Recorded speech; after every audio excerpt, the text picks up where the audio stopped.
Sonnet 29 shows the poet at his most insecure and troubled situation. He presents himself in a despicable state of mind. He has fallen from grace and feels so much depressed. He also feels unlucky, shamed, and fiercely jealous of those around him. What causes the poet's anguish will remain a mystery, as will the answer to whether the sonnets are autobiographical.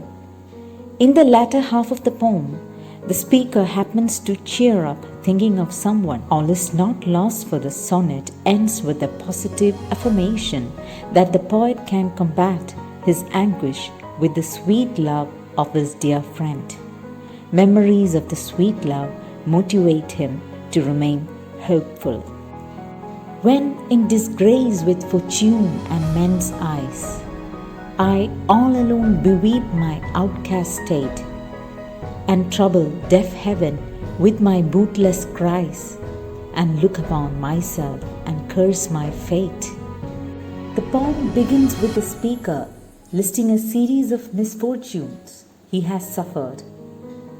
He describes himself as disgrace and an outcast, and implies that he is hopeless, untalented, and ugly, that he lacks political influence, and that he no longer takes pleasure in the things he once enjoyed. ഈ പോം തുടങ്ങുന്നത് തന്നെ വളരെ വിഷമത്തോടു കൂടിയാണ്. താൻ വലിയൊരു disgrace ആണ്. അതേപോലെ തന്നെ ഒരു മനുഷ്യനോ ഫോർച്യൂൺ പോലുമോ തന്നെ ഫേവർ ചെയ്യുന്നില്ല. The poet laments that he is not being favored by men and fortune. Luck എന്നെ ഫേവർ ചെയ്യുന്നില്ല, ഫോർച്യൂൺ സമ്പത്ത് എന്നെ ഫേവർ ചെയ്യുന്നില്ല, എനിക്കൊന്നും കിട്ടുന്നില്ല, ഐ ആം യൂസ്ലെസ്. മനുഷ്യന്മാരെ എന്നെ റെസ്പെക്റ്റ് ചെയ്യുന്നില്ല അല്ലെങ്കിൽ ആരാധിക്കുന്നില്ല, അവരെന്നെ ഒന്ന് തിരിഞ്ഞു നോക്കുന്നത് പോലുമില്ല. I all alone beweep my outcast state. അവരെന്നെ ഒന്ന് തിരിഞ്ഞു നോക്കുന്നത് പോലുമില്ല. ഞാൻ ഒറ്റയ്ക്കിരുന്ന് എൻ്റെ ആ തനിച്ചുള്ള ജീവിതം ഞാൻ മുന്നോട്ട് കൊണ്ടുപോവാണ്. I am very sad. I am an outcast. മറ്റുള്ളവരിൽ നിന്നും വേർതിരിഞ്ഞ് മറ്റുള്ളവരുമായി കൂട്ടുകൂടാൻ കഴിയാതെ എല്ലാം ഞാൻ ഇരിക്കുകയാണ്. അതിൽ എനിക്ക് വളരെയേറെ സങ്കടമുണ്ട്. This is A social outcast situation. This has reference to the poet remaining jobless when the theatres were closed down in 1592 during the outbreak of plague. Another reason may be the bitter attack on him by his fellow playwright Robert Greene. ഇതിനൊരു reference എന്ന് പറയുന്നത് ഞാൻ തനിച്ചാണ്, അല്ലെങ്കിൽ ഞാൻ മറ്റൊരു ഗ്രൂപ്പിൽ പെട്ടതല്ല, അല്ലെങ്കിൽ ഞാനൊരു ഔട്ട്കാസ്റ്റാണ്, എല്ലാവരാലും പുറത്താക്കപ്പെട്ട ഒരാളാണ് എന്ന് തോന്നാൻ കാരണം ഇതിൻ്റെ ഒരു റെഫറൻസ് വരുന്നത് എന്ന് വെച്ച് കഴിഞ്ഞാൽ പണ്ട് 1592 അല്ലെങ്കിൽ 1592 പ്ലേഗ് വന്നപ്പോൾ തിയേറ്റേഴ്സൊക്കെ ക്ലോസ് ചെയ്യേണ്ടി വന്നു. അപ്പോൾ നമ്മുടെ ഷേക്സ്പിയർ അല്ലെങ്കിൽ നമ്മുടെ ഈ കവി ജോബ്ലെസ് ആയി. അപ്പോൾ ആ സമയത്ത് അദ്ദേഹം ആരുമായും കമ്മ്യൂണിക്കേഷൻ ഇല്ലാതെ വളരെയേറെ വിഷമിക്കുന്ന ഒരു കാലമായിരുന്നു. പിന്നൊരു റീസൺ പറയുന്നത് എന്താണെന്ന് വെച്ച് കഴിഞ്ഞാൽ അദ്ദേഹം ഒരു പ്ലേ റൈറ്റ് റോബർട്ട് ഗ്രീൻ എന്ന നമ്മുടെ പ്ലേ റൈറ്റുമായിട്ട് ഒരു ചെറിയൊരു ഇഷ്യൂ ഉണ്ടായിരുന്നു. ആളെ ഷേക്സ്പിയറിനെ അറ്റാക്ക് ചെയ്ത പ്ലേ റൈറ്റായിരുന്നു നമ്മുടെ റോബർട്ട് ഗ്രീൻ. വാക്കാൽ അറ്റാക്ക് ചെയ്ത ഒരു പ്ലേ റൈറ്റായിരുന്നു. അപ്പം ഈ കുത്തുവാക്കുകളും ഇതെല്ലാം കേട്ട് വളരെയേറെ നിരാശനായി കഴിയുന്ന സമയത്തായിരുന്നു നമ്മുടെ ഈ സോണറ്റ് 29 എഴുതുന്നത്. I all alone beweep my outcast state, and trouble deaf heaven with my bootless cries. ഞാൻ എൻ്റെ യൂസ്ലെസ് ആയിട്ടുള്ള കരച്ചിലുകൾ കൊണ്ട് ഞാൻ ആരെയാണ് ട്രബിൾ ചെയ്യുന്നത്? ദൈവത്തിനെ ട്രബിൾ ചെയ്യാണ്. ദൈവം എന്നെ കേൾക്കുന്നതേയില്ല. എൻ്റെ കരച്ചിലുകൾ ഒന്നും തന്നെ കേൾക്കുന്നില്ല, എനിക്കൊരു ഉത്തരം പോലും തരുന്നില്ല. He is deaf. According to the poet says that heaven is deaf, God is deaf.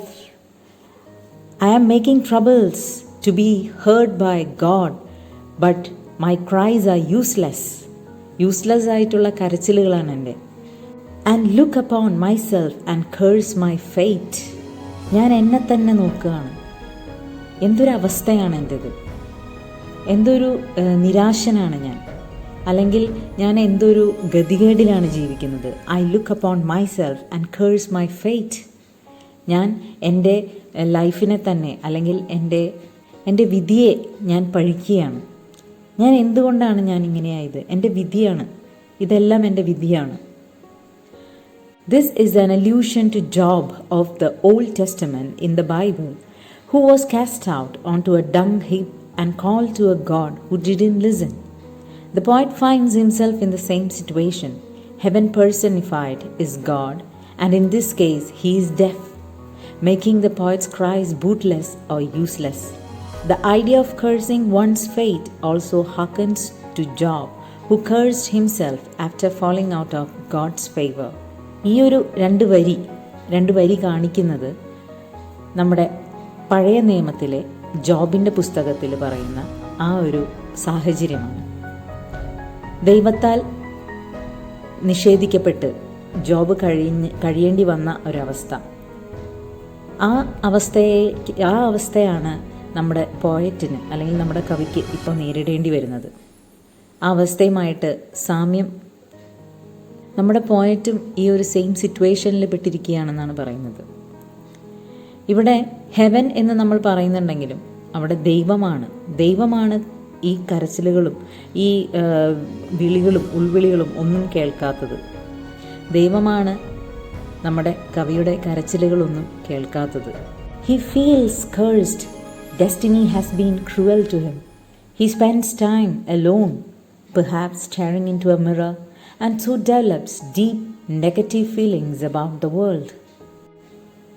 Wishing me like to one more rich in hope, featured like him with friends possessed, desiring this man's art and that man's scope. With what I most enjoy, contented least, yet in these thoughts myself almost despising. Wishing me like to one more rich in hope, perhaps meaning hopeful or literally wealthy.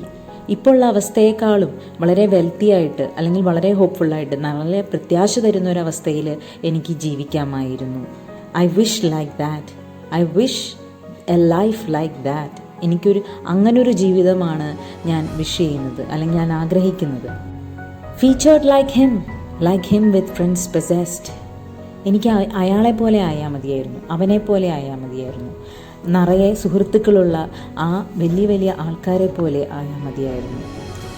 The speaker finds himself envying what others have, and he sees almost everyone as having something he lacks. സ്പീക്കറിന് ശരിക്കും jealousy ആയിട്ടുണ്ട് ഇവിടെ. കാരണം ആൾ ശരിക്കും മറ്റുള്ളവർക്ക് ഉള്ളത് കണ്ട് വളരെ jealous ആയിരിക്കുകയാണ്. തനിക്കില്ലാത്തത് എല്ലാം മറ്റുള്ളവരിൽ ആൾ കാണുകയാണ്. ഫിസിക്കൽ ബ്യൂട്ടി ആയിക്കോട്ടെ, നിറയെ ഹാൻഡ്സം മെന്നിനെ കണ്ട് അവരുടെ ഫിസിക്കൽ ബ്യൂട്ടി തനിക്കുണ്ടായിരുന്നെങ്കിൽ എന്ന് ആഗ്രഹിക്കുകയാണ്.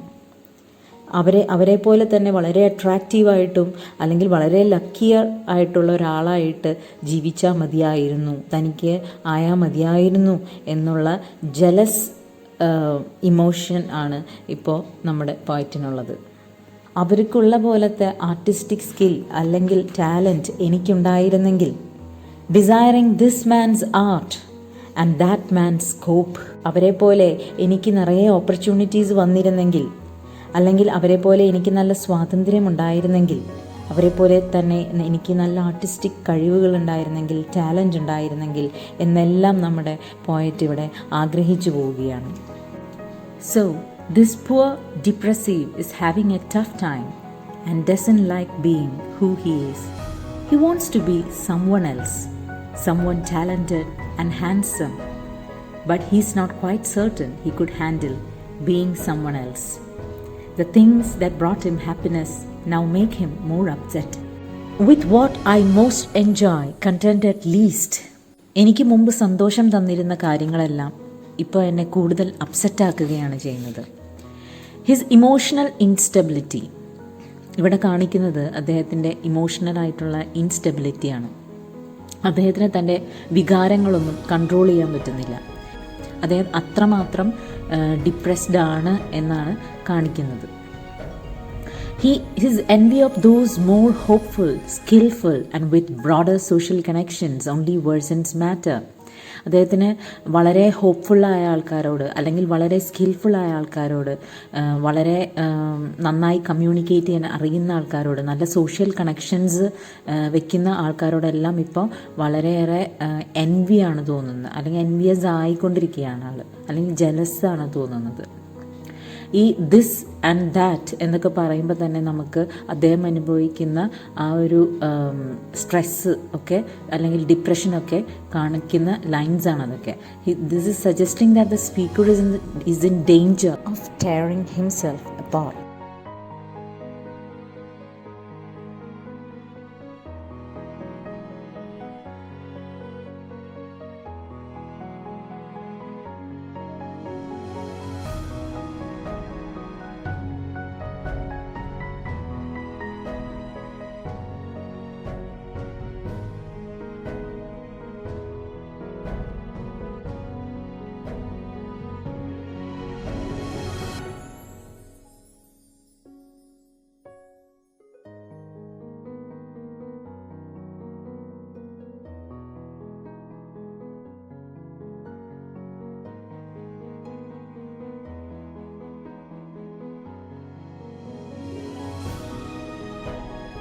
Yet in these thoughts myself almost despising, haply I think on thee and then my state. Like to the lark at break of day, rising from sullen earth, sings hymns at heaven's gate. Yet whenever I think like this, almost hating myself, ഞാൻ എന്നെ തന്നെ വെറുക്കുന്ന ഈ സമയത്ത്, whenever I think like this, ഞാൻ ഇതൊക്കെ ആലോചിക്കുന്ന സമയത്ത്, എന്നെ തന്നെ വെറുത്തുകൊണ്ടിരിക്കുന്ന സമയത്ത്, I think about you and then I feel, ഞാൻ നിന്നെക്കുറിച്ച് പെട്ടെന്ന് ആലോചിച്ചു, നിന്നെക്കുറിച്ചാണ് എനിക്ക് പെട്ടെന്ന് ഓർമ്മ വന്നത്. ഹാപ്പിലി എന്ന് പറഞ്ഞു കഴിഞ്ഞാൽ by chance or by accident പെട്ടെന്നാണ് എനിക്ക് ഓർമ്മ വന്നത്. ഹാപ്പിലി ഐ തിങ്ക് ഓൺ ദീ, എനിക്ക് പെട്ടെന്ന് നിന്നെക്കുറിച്ച് ഓർമ്മ വന്നു. ആൻഡ് ദെൻ മൈ സ്റ്റേറ്റ്, എൻ്റെ അവസ്ഥ, അപ്പോൾ എൻ്റെ അവസ്ഥ. ഐ ഫീൽ എനിക്ക് അനുഭവിച്ച് അറിഞ്ഞ ഒരു സംഭവം എന്താണ്? Like a bird at the break of day that flies up, ഒരു ലാർക്കിനെ പോലെ, ഒരു ബേർഡിനെ പോലെ, at the break of day that flies up, ആകാശത്തേക്ക് ഉയർന്നു പൊങ്ങുന്ന അല്ലെങ്കിൽ ഉയർന്നു പറക്കുന്ന ഒരു പക്ഷിയെ പോലെ, from the ground and sing songs at the pearly gates, from sullen earth, ഗ്രൗണ്ടിൽ നിന്നും താഴെ നിന്നും ആകാശത്തേക്ക് ഉയർന്നു പൊങ്ങുന്ന ഒരു പക്ഷിയെ പോലെ, and sing songs at the pearly Gates, സ്വർഗത്തിൻ്റെ കവാടത്തിൽ ഇരുന്ന് സംഗീതമാലപിക്കുന്ന അല്ലെങ്കിൽ പാട്ടുകൾ പാടുന്ന ഒരു പക്ഷിയെ പോലെ. അത്രയ്ക്ക് സന്തോഷമാണ് എനിക്ക്. നിന്നെക്കുറിച്ചുള്ള ആ ഓർമ്മകളെല്ലാം എനിക്ക് വളരെയേറെ സന്തോഷം തരുന്നു. For thy sweet love remembered such wealth brings, that then I scorn to change my state with kings. Because thinking about your love brings so much richness to my life. നിന്നെക്കുറിച്ച് ആലോചിക്കുമ്പോൾ തന്നെ, നിന്റെ സ്നേഹത്തെക്കുറിച്ച് ആലോചിക്കുമ്പോൾ തന്നെ എൻ്റെ ലൈഫിൽ, എൻ്റെ ജീവിതത്തിൽ വളരെയധികം സമ്പത്ത് കിട്ടിയ ഒരവസ്ഥയാണ് എനിക്ക്. It brings so much richness to my life. ഞാൻ വളരെ റിച്ചായ പോലെ എനിക്ക് തോന്നുന്നു. ആ സ്നേഹം മാത്രമാണ് എൻ്റെ സമ്പാദ്യം. That I would rather have it than be king. ഒരു രാജാവാവുന്നതിനേക്കാളും, ഇംഗ്ലണ്ടിലെ ഒരു രാജാവ് ആകുന്നതിനേക്കാളും ഞാൻ ആ സ്നേഹത്തിൽ ജീവിക്കാനാണ് ആഗ്രഹിക്കുന്നത്. ആ സ്നേഹം കിട്ടാൻ വേണ്ടിയാണ് ഞാൻ ജീവിക്കുന്നത്. ആ സ്നേഹം കിട്ടിയില്ലെങ്കിൽ എനിക്ക് ഈ രാജപദവി വേണ്ട. ഒരു രാജാവ് എനിക്ക് ഈ രാജപദവി വെച്ച് നീട്ടിയാലും ഞാനത് സ്വീകരിക്കില്ല. ഈ സ്നേഹം എനിക്ക് നഷ്ടപ്പെടുമെന്നുണ്ടെങ്കിൽ ഞാൻ ആ രാജ പദവി തന്നെ വേണ്ടാന്ന് വയ്ക്കും. രാജാവാകാനുള്ള ചാൻസ് തന്നെ ഞാൻ വേണ്ടാന്ന് വയ്ക്കും. കാരണം നിന്റെ സ്നേഹം എനിക്ക് അത്ര അമൂല്യമാണ്. Here, the love of the friend makes the speaker so happy that all the wealth of a king would not be better. രാജാവിൻ്റെ എത്ര സമ്പത്തുണ്ടായാലും, ഒരു രാജാവാകുമ്പോൾ നിറയെ സമ്പത്തുണ്ടാവും നമുക്ക്. പക്ഷേ ആ സമ്പത്തിനേക്കാളൊക്കെ വിലമതിക്കുന്നതാണ് നിന്റെ സ്നേഹമെന്ന് നമ്മുടെ കവി ഇവിടെ തുറന്നു പറയുകയാണ്. The wealth of a king would not be better.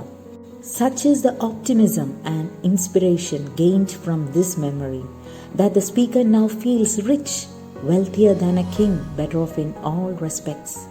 The former darker world fades away. Life is refreshed, and the speaker wouldn't change places with a king.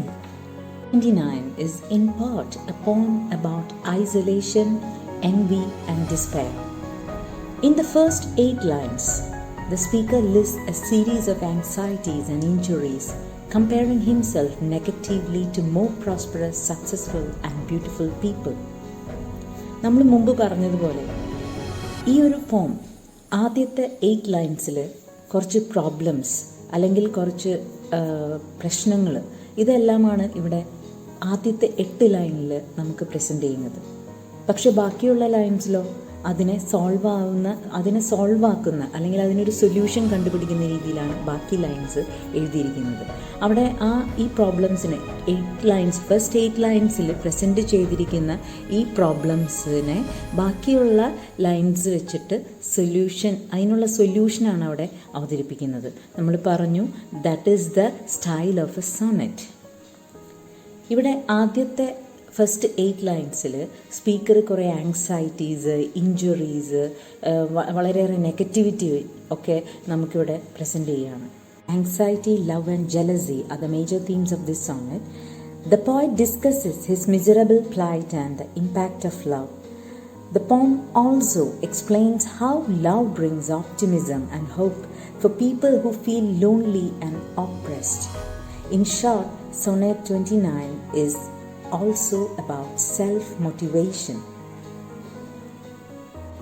Sonnet 29 is a 14-line Shakespearean or English sonnet with a turn or volta after 8 lines which make up the problem, and the final 6 lines which shift the narrative and provide a solution. The first 8 lines are indisputably about the speaker's darker side.